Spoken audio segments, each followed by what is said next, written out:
In this episode of Rich in Relationship, what will really build closeness, togetherness, and even intimacy? I have a question for you. Can spending too much time with your spouse actually make you feel less connected? It sounds ridiculous. After all, you're together all day. You drive to work together. Maybe you work at home together. You solve problems together. You eat lunch together. You build dreams together. How could that possibly pull you apart? Well, for couplepreneurs, it happens every day. There's a myth, you see. One of the biggest myths that couplepreneurs believe is if we spend all day together, we'll naturally feel connected. I don't think that's true. And I think you know that if you're watching this episode, because working together creates proximity. It does not automatically create connection. And many of us experienced this during the pandemic, didn't we? In fact, during the pandemic, we maybe looked forward to those times alone. When Brad and Gwen started their cleaning company, which we've talked to you about in previous episodes, they loved every minute of it. They were building something together. Every new client was exciting, a new challenge, an adventure. They brainstormed at dinner, they brainstormed at lunch, they celebrated every new contract. They did a lot of dreaming together. The business actually did bring them closer because they were lit. They were excited. And then something wonderful happened. The business grew. They had a couple of employees. They had a boatload more customers. But you know what came with that, don't you? Payroll, challenges, decisions. They got exactly what they hoped for, but the success of the business changed the nature of their conversations. And you've heard this song before. Instead of dreams, they talked about how to get things done. And instead of focusing on each other, they focused on the kids. And when they weren't focusing on the kids, they focused on the employees. And when they weren't focusing on the employees, they were focusing on the customers. Connection, it was on the back burner. Everything else was on the front burner. Well, one night they were at a date night and Gwen said, "Brad, I miss you. We gotta stop talking about work at dinner." And Brad was like, "Wait, what? We're right here. We've been together all day." And she smiled and she said, "I know we've been together, but we haven't been together." She said, "When we're together, all we do is work." I miss that part of our lives where we were excited together, where we were dreaming together, where we were creating together. That was the moment that Brad got it. He had been confusing getting things done with connecting. It's very masculine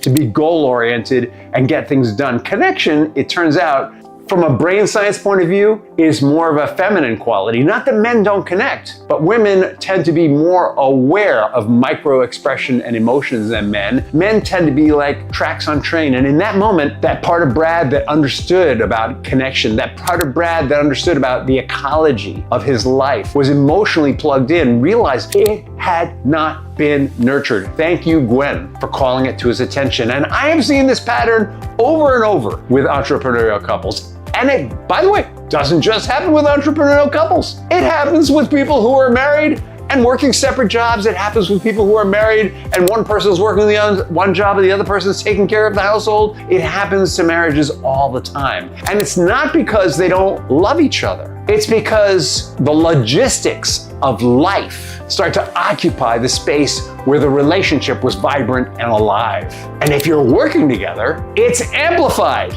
because you bring your work home together. And conversely, you bring your problems from home to work. Conversations become transactional. Who's gonna get it done now? Forget the task, whatever it is, who's gonna do it? I don't wanna do that, are you gonna do it?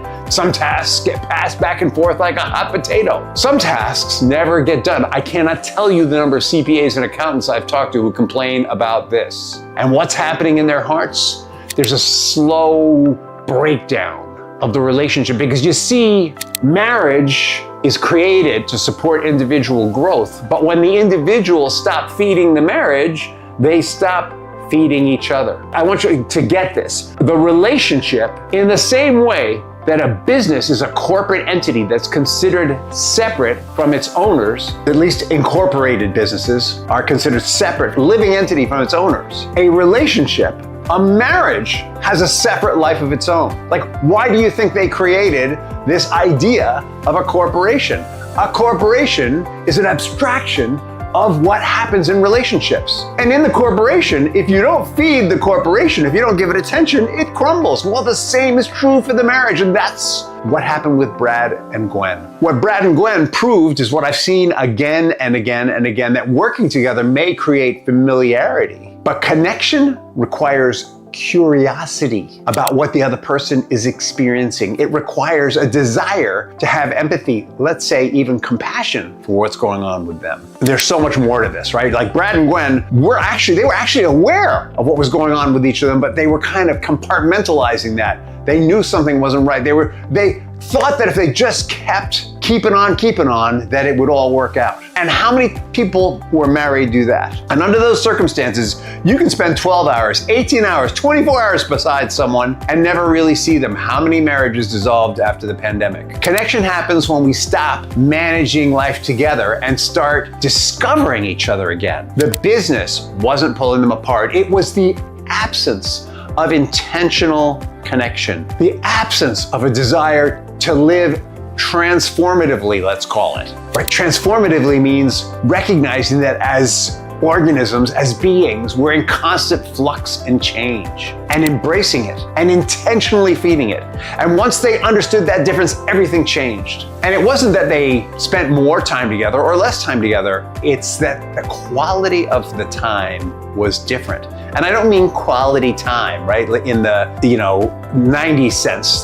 Quality time in the 90s was, well, I haven't got a lot of time for you, but the time that I have is going to be really good. I mean that when they spent time together, they were mindful of the experience they were having and the experience they were looking to have. They protected the areas of their life that built safety, that built trust, that built connection. They became curious again. They laughed again. The business didn't become less important. It simply stopped being the only thing they shared. And working together creates proximity, but connection requires intention, and they are not the same thing. When was the last time you learned something new about your partner that had absolutely nothing to do with your business? If you can't remember, you may be leading parallel lives. I want you to imagine this. There are two astronauts working on the same mission, connected to the same space station, only a few feet apart, yet neither ever looks at the other, really looks. Oh, they might check to make sure the other's doing their job. They don't really look at the other. Don't let your business become the space station, because the strongest partnerships aren't built by spending more time together. They're built by staying deeply connected while building something extraordinary together. Build something extraordinary by being extraordinarily intentional. If you like what we're laying down here, go to Substack. We're going to be creating a community in Substack. We're going to be giving away goodies. It's going to be so much more than what you've been experiencing on YouTube. In the meantime, have an amazing day and a fantastic tomorrow.